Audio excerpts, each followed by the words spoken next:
అదే RTV app వార్తల్ని క్షణాల్లో చదివే అవకాశం ఉంటుంది. ఒక న్యూస్ పేపర్, ఒక టెలివిజన్ ఛానల్ మీ చేతుల్లో ఎప్పుడూ ఉంటాయి. కర్ణాటక, తెలంగాణ ప్రాంతంలో కురిసేటువంటి భారీ వర్షాలకి శ్రీశైలం జలాశయానికి వరద పోటెత్తింది. 192,000 క్యూసెక్కుల నీటి ప్రవాహం చేరుతుండడంతో రోజు రోజుకి గంటకి ప్రవాహం పెరిగిపోయేటువంటి పరిస్థితి కనిపిస్తుంది. మనం ప్రస్తుతం సంగమేశ్వర ఆలయం దేవాలయం సంబంధించినటువంటి టెంపుల్ వద్ద ఉన్నాం.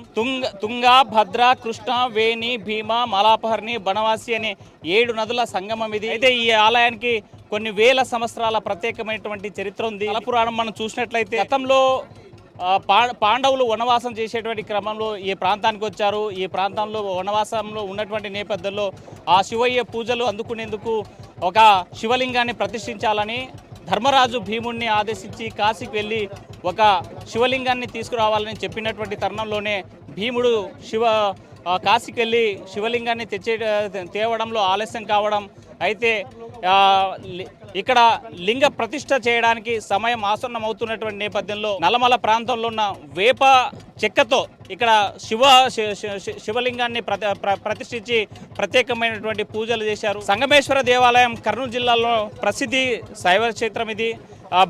కృష్ణ భవనాసి నదుల సంగమం వద్ద ముచ్చుమరికి అతి సమీపాన శ్రీశైలం బ్యాక్ వాటర్లో వచ్చేటువంటి సంగమంలో 7 నదులు కలిసేటువంటి ప్రాంతంలో ఈరోజు జలాధీశమైనటువంటి పరిస్థితి ఉంది. ప్రధానంగా ఈ కృష్ణానది పరివాహక ప్రాంతంలో ఉన్న ఈ ఆలయం సంగమేశ్వర జలాధీశం అయ్యేటువంటి మనతో కొంతమంది మత్స్యకారులు కూడా ఉన్నారు.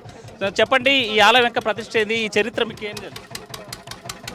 పూర్వం 5,000 సంవత్సరం నాటిది ధర్మరాజులు ప్రతిష్ఠించిన వేపదారు లింగము. దీనికి ఒక విశిష్టత అనేది 5 క్షేత్రాలలో గాను 2 క్షేత్రాలు మాత్రమే ఉన్నాయి. కదమై భూస్థాపితం అయిపోయినాయి. ఎన్నాళ్ళు ఉండే ఒక ప్రాచీన కాలం నుంచి ఉండే దేవాలయానికి కాబట్టి 8 నెలలు నీళ్ళలో ఉండి 4 నెలలు బయటలో ఉంటుంది. కాబట్టి భక్తులు కూడా తెలంగాణ నుంచి కూడా తెలంగాణ, ఆంధ్రప్రదేశ్, అనంతపురం, తెలంగాణ, మహారాష్ట్ర, కర్ణాటక నుంచి కూడా తరలి వచ్చి భక్తులు బోటు ద్వారా స్వామిని దర్శనం చేసుకొని వెళ్తూ ఉంటారు. ఇక్కడ జీవనాధారం మత్స్యకారులకు ఆ ఒక గుడి తేలినప్పుడు మాత్రమే ఉంటుంది. ఆ 4 నెలలు ఉంటుంది. తర్వాత మా జీవనం చేపలు పట్టుకుంటూ సాగిస్తూ ఉంటుంది. అంటే ఈ ప్రాంతంలో ప్రత్యేకంగా నల్లమల అటవీ ప్రాంతంలో ఉంది. సంవత్సరంలో ఏ నెలలో, ఏ మాసంలో మరీ తిరిగి పూజలు ప్రారంభమయ్యే ఫిబ్రవరి నెలలో మళ్ళీ తిరిగి ప్రారంభమయ్యే అవకాశం ఉంది శివరాత్రికి. అవును, ప్రతి ఏటా ఫిబ్రవరి మాసం ఇక్కడ పూజలు స్టార్ట్ అవుతాయి. 3 నెలల పాటు కేవలం ఆవిష్కృతం ఇక్కడ ఈ ఆలయంలో ప్రత్యేకమైనటువంటి పూజలు జరిగేటువంటి అవకాశం కనిపిస్తుంది. ప్రత్యేకంగా సప్త నదుల సంగమం ఈ ఆలయంలో నిమగ్నం, ఆలయం జలాధీశుడయ్యేటువంటి ఆశయం కనిపిస్తుంది.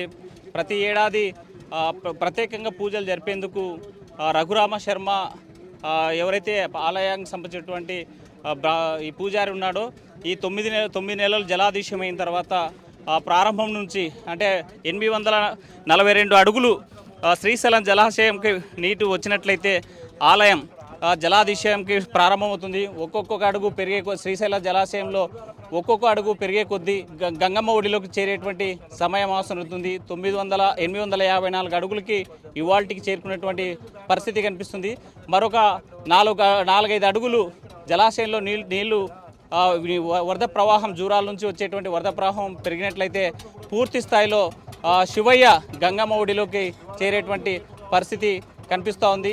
అయితే ఈ అపూర్వమైనటువంటి ఘట్టాన్ని చూసేందుకు సుదూర ప్రాంతాల నుంచి చాలామంది భక్తులు వచ్చి చూస్తూ ఈ శివయ్యను దర్శించుకొని వెళ్ళేటువంటి పరిస్థితి కనిపిస్తుంది. ప్రతి ఏటా వర్షాకాలం స్టార్ట్ అయితే చాలు శ్రీశైల జలాశయానికి వరద పెరిగే కొద్దీ ఇక్కడ ఉన్నటువంటి ఆలయం గంగమ్మ ఒడిలోకి చేరేటువంటి అపూర్వ ఘట్టం ఆసన్నమవుతుంది. ఇక్కడ కనిపిస్తుంది, మనం చూస్తున్నాం స్పష్టంగా ఆలయం సంబంధించి కేవలం 10 అడుగులు మాత్రమే పైకి కనిపించేటువంటి పరిస్థితి కనిపిస్తుంది. మరికొన్ని గంటల్లో మరికొన్ని అడుగులు ఈ నీటి ప్రవాహం పెరిగినట్లయితే కృష్ణమ్మ ఒడిలోకి శివయ్య చేరిపోతున్నాడు.